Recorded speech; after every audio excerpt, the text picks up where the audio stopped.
Miarabantsika fiangonana tonga amin'izao Pasika 420 izao. Ho aminareo ny fiadanana avy amin'ny Kristy, ilay velona hatramin'ny taloha sy ankehitriny ary ho mandrakizay. Ny firariana dia ho Pasika fiorenantsika amin'ny fanekena ao amin'ny Tompo, atsapantsika ny fitiavan'Andriamanitra ary ampandresantsika mandrakariva ity Pasika 420 ity. Filazantsara araka ny marika toko fahaenina ambin'ny folo arak'izay efa novakina teo voalahatra raha teo amin'ny perikopa andininy voalohany hatramin'ny fahavalo no iarahantsika amin'izao Pasika izao. Ny fanahin'ny Tompo anay hamangy ny fotsika hiasa ao amin'ny feon'ny fiatretantsika hitombontsika amin'ny fandresena ao amin'ny Jesosy. Ety am-piandohana dia tsara ny mampatsiaro fa tsy mitovy ny fiainana ny Pasika tamin'ny voalohany andron'ny Maria Magdalena sy Petera, ny fiainantsika fiangonana kristiana ty amin'ny taona 420 izany atao hoe Pasika. Raha mamaky isika io tantara voasoratra ao Marka toko fahaenina ambin'ny folo io dia mahita fa tao anatin'ny tahotra ny fiarahamonina ary indrindra ny mpanaradian'i Jesosy tamin'izany Pasika voalohany ny tsanganan'i Jesosy tamin'ny maty izany.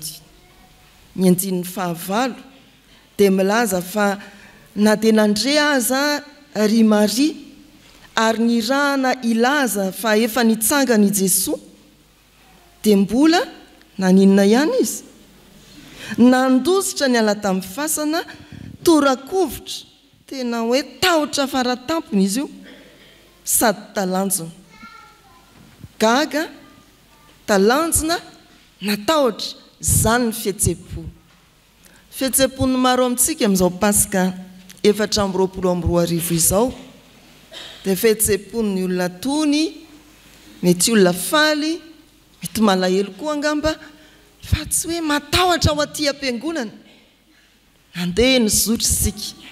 Tsy mitovy ny Pasika voalohany sy ny Pasika 420 ny fiatretsika an'izany, ny fihetsepo entsika miatrika an'izany.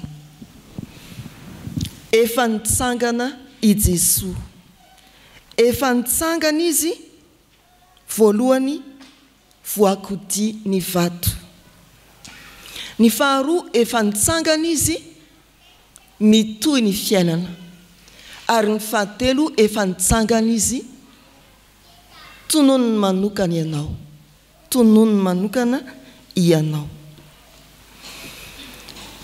Ampatsivana antsika amin'izao Pasika 420 izao fa efa resy ny fahafatesany tamin'ny tsanganan'i Jesosy tamin'ny maty. Efa nitsangana izy voakodiany vato.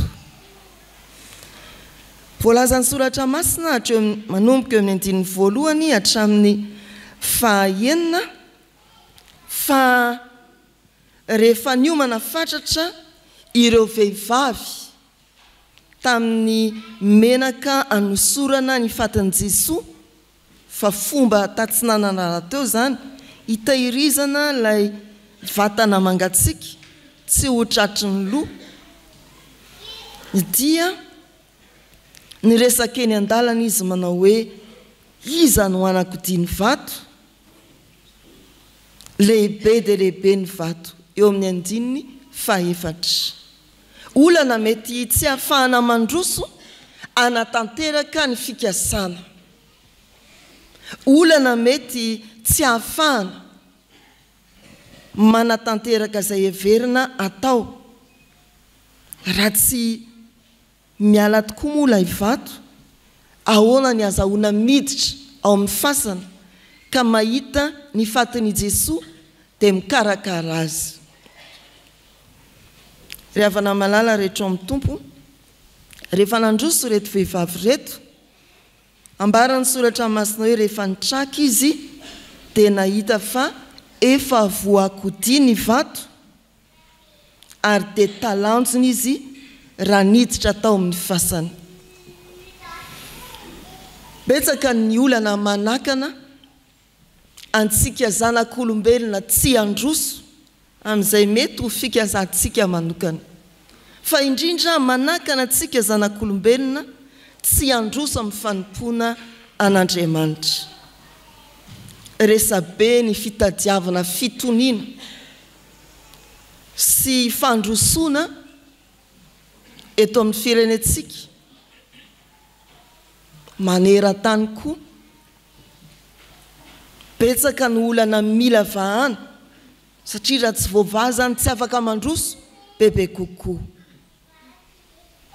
Dinika maro no atao. Azahoana mijery ny hoe aiza ny vahaolana manoloana ny zavatra sarotra mahazo ny fiangonan'Andriamanitra. Dia miresaka ny olona, dia mifanakalo hevitra, dia mifandresy lahatra.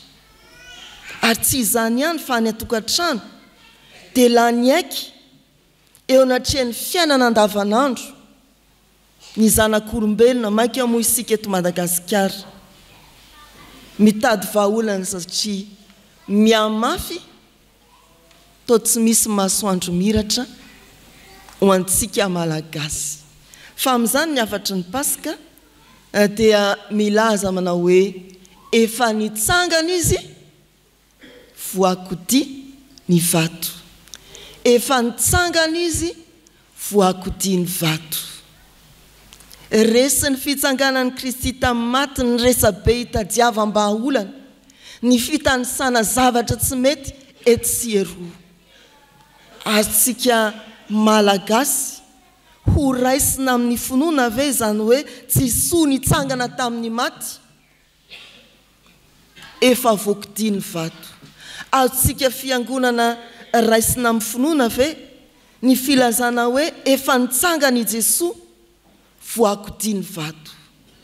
Aza be resaka eny an-dalana. Aza lany andro mitanisa firy ny maty androany, firy indray ny lozam-pifamoivoizana manodidina ny Paska. Fandao ho jerena mitraka fa efa voakodi ny vato. Efa nitsangana i Jesosy voakodi ny vato. Ny faharoa ry havana, efa nitsangana i Jesosy mitohy ny fiainana. Efa nitsangana i Jesosy mitohy ny fiainana. Hoy ny andininy fahafito amin'ny anaran'ny Tompo. Fa mandehana lazao amin'ny mpianany sy Petera fa mialoha anareo ho an'ny Galilia izy, any ho ahitanareo azy araka izay nolazainy taminareo. Mitohy ny fiainana. Mialoha anareo any Galilia izy. Or Jerusalema ny fasan'i Jesosy, ary Galilia dia mianavaratra 300 kilometatra miala ny Jerusalema. Asaina makany ireto vehivavy ireto, asaina makany ny mpanaradian'i Jesosy. Mialoha anareo any Galilia izy. Galilia ry havana dia ilay toerana nanombohan'i Jesosy ny fiainany fiangonana ka nandraisin'ireo apôstôly ny antso. Ny antsony ny mpianatra. Galilia ilay farizay nandehanan'i Jesosy nitsingevana teny ambonin-drano. Galilia ilay toerana izay ahatsiarovana ny namokisan'i Jesosy ny vahoaka be dia be tsy omby 5,000 niainga tamin'ny mofo 5 sy hazan-drano 2. Galilia ilay fivezivezen'i Jesosy nampianarany, naovany fahagagana, nanasitranany. Izany hoe tena ny fiainana andavanandro ny mpanaradian'i Jesosy, ny fiainana andavanandro ny mpianatra no tao Galilia, nanomboka tamin'ny fiantsoana. Ka ny hevitry ny hoe mandihana mialoha anareo any Galilia izy.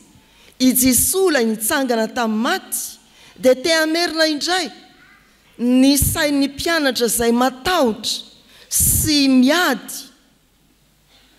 amin'izany tahotra izany tia merina indray ny fiantsoana azy ary mialoha amin'ny fiainany andavanandro, ilay fiainana tsy misy sakafo, ilay fiainany fanjonoana, ilay fiainany firiariavana, toerana firiariavana andavanandro, mialoha any Galilia i Jesosy. Efa nitsangana i Jesosy mitohy ny fiainana, tsy mijanona eo amin'ny fahafatesana, tao amin'ny fasana izay tsy nahitana intsony ny fatin'i Jesosy, ny fiainan'ireto vehivavy reto mandehana mialohanareo any Galilia. Lazao an'izany ny mpianatra sy Petera tsy mijanona eo amin'ny fahafatesana. Vehivavy dia nanao ny ezaka mba hikarakarana ny Jesosy tsy hodin'ny fahatolo anjary ho vovoka, fa teo amin'izany nanitsin'Andriamanitra ny fiheveran-diso, tsy mijanona eo amin'ny fahafatesan'ny fiainana fa mitohy ary hialohavany Jesosy.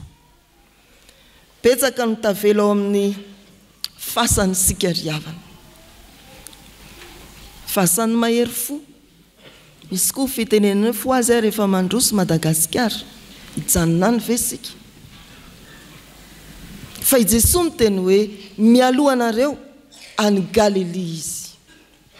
Izany hoe hatreo ny fiainana andavanandro, fa efa resy ny fahafatesana, efa nitsangana i Jesosy ary mialohantsika amin'ny fandrosoana misimisy kokoa izy. Raha tena raisitsika ny fahamarina ny teny hoe efa nitsangana izy, dia afaka androso ny fiainanao manokana, afaka androso ny ankonanao, afaka androso ny fiarahamonina, afaka androso i Madagasikara.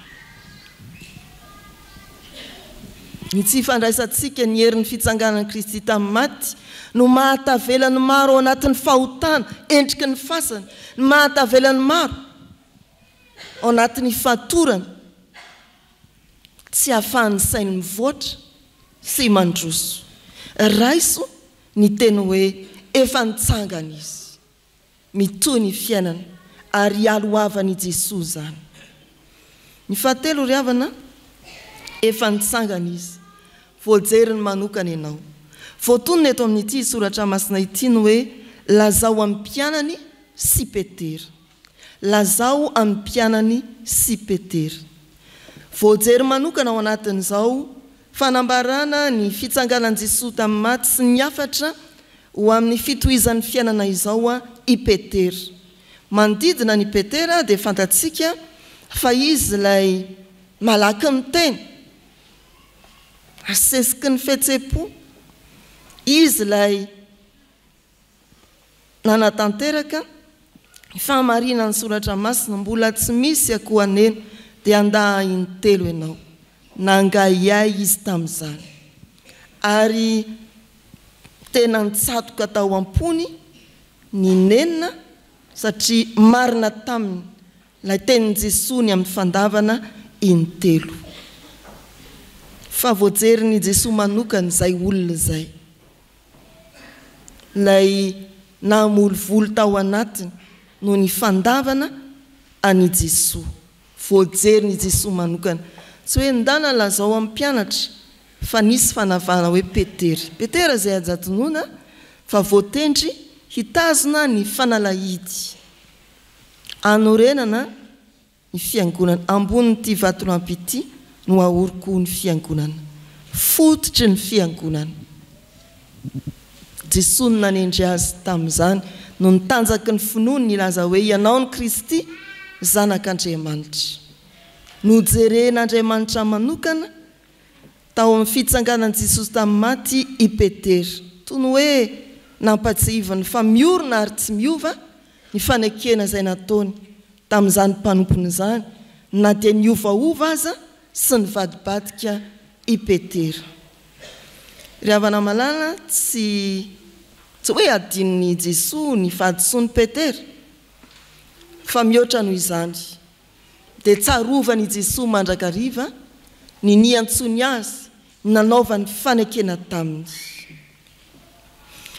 Indray mety mieritreritra ny mpanaradian'i Jesosy hoe inona ny tsy efa nataoko lavo tao anatin'ny fahotana.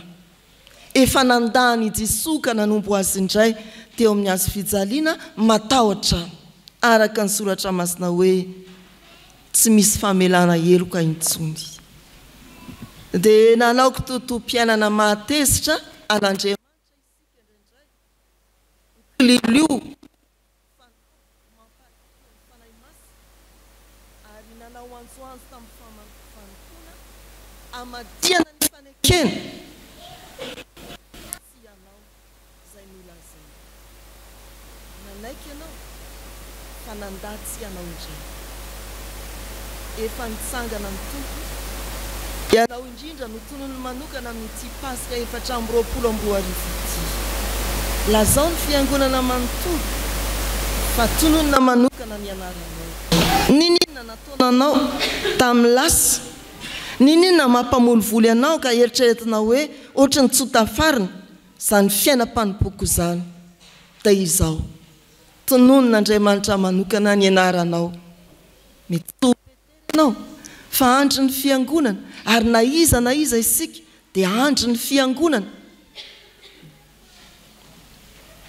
Lazaina aminao fa mialoha amin'ny fiainanao i Jesosy Kristy, mialohanao any Galilea Jesosy, ary mandehana araka ny soratra masina fa mandeha araka izany ny fiainantsika. Hoy ny soratra masina araka izay nolazainy taminareo. Feny ary-havana dia ny hoe efa nitsangana tamin'ny maty i Jesosy, voakodiny vato. Tsy misy sakana tsy hahafahantsika mandroso ho hitanao ny herin'Andriamanitra ary ho talanjona ianao. Efa nitsangana tamin'ny maty i Jesosy, mitohy ny fiainana, raisoa ny andraikitrao, aza mijanona eo amin'ny fahafatesana, mialohantsika ny tompo. Efa nitsangana tamin'ny maty ny tompo, jereny manokana ianao, tonony manokana ianao, tsarony ny fadisonao nefa mihoatra noho izany, tsy adinony ny anaranao satria tiany ianao. Misy afatra ho anao amin'ny soratra masina mba handiananao mahatoky amin'ny fandresena ao amin'i Jesosy. Vakio ny soratra masina fa efa nolazainy taminao ny zavatra rehetra. Ho an'Andriamanitra ny voninahitra. Amen.